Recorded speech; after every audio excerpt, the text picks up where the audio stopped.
Bruce Toussaint. Europe 1 Matin.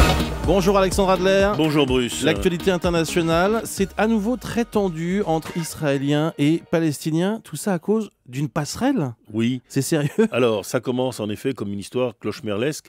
L'esplanade des mosquées, dans laquelle se trouve donc la troisième mosquée sainte de l'islam, la à mosquée Jérusalem, Al-Aqsa, n'est accessible que par trois endroits différents, deux montées dont l'une traverse l'ancienne Via Dolorosa, ouais. et une passerelle légère qui permet, à partir du mur des Lamentations, qui lui est un des lieux les plus importants du judaïsme, d'accéder par la rampe à l'esplanade. Alors celle-ci était branlante, donc elle est fermée pour travaux. Les autorités religieuses qui administrent l'esplanade des mosquées côté arabe palestinien se refusent à entreprendre ces travaux. Israël s'impatiente et finalement, pour montrer sa virilité, essentiellement pour montrer qu'il ne se laisse quand même pas marcher sur les pieds, Netanyahou a dit que si elle fait un ultimatum aux autorités religieuses, si celles-ci ne le respectent pas, c'est quel cas, eh bien il va entreprendre lui-même la réparation. On dirait une affaire de pavillon de banlieue. Eh bien, cette affaire de pavillon de banlieue, dans le contexte explosif du Moyen-Orient, peut à tout moment, et c'est aujourd'hui, vendredi, qui est le jour férié dans l'islam,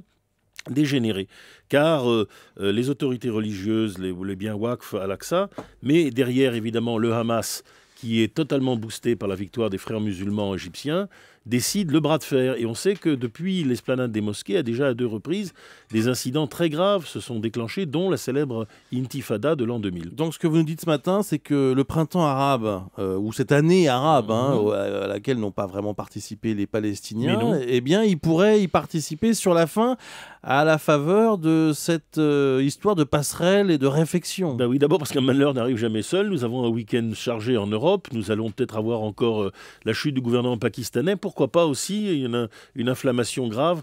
Et il est vrai que les Palestiniens ont été en dehors du printemps arabe qu'ils ont suivi passionnément, que l'autorité palestinienne avait marqué un grand point avec ses négociations pour entrer aux Nations Unies, mais que finalement l'affaire est en train de passer, qu'il y a un agacement profond, et que donc à partir de là, un incident au départ dérisoire peut donner lieu, parce que c'est un lieu extraordinairement sensible, à une effervescence. Et pour Bibi Netanyahou, ce n'est pas une très bonne nouvelle. Il a déjà eu un premier incident quand il était Premier ministre il y a 10 ans. Ce serait le second et un de trop. Merci Alexandre Adler.